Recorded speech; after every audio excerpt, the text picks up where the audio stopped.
Hello everyone, welcome back to our channel. Ayan, it's me Kali again. Ayan, today kakain kami ng sushi kasi yung buhok ko.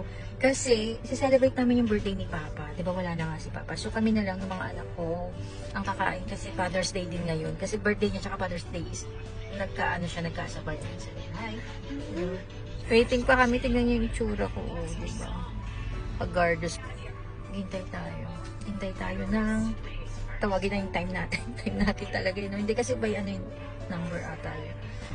Ayun guys, ito yung year na hindi na namin kasama si Papa mag-celebrate ng birthday niya. Tsaka yung Father's Day. Kasi last year kasama pa namin siya. Nag-celebrate din kami nun sa Japanese restaurant sa place namin that time. Pero hindi na siya nakapag-blow ng cake kasi hindi kami nakabili ng cake that time. Yung last year. Tapos ito, yung year na wala na, hindi na namin siya kasama. Kaya nakakalungkot. Pero sabi ko sa mga anak ko, celebrate namin yung birthday ni Papa tsaka yung Father's Day. Ay siguro kahit saan naman si Papa ngayon, nakikita niya kami kasama namin siya.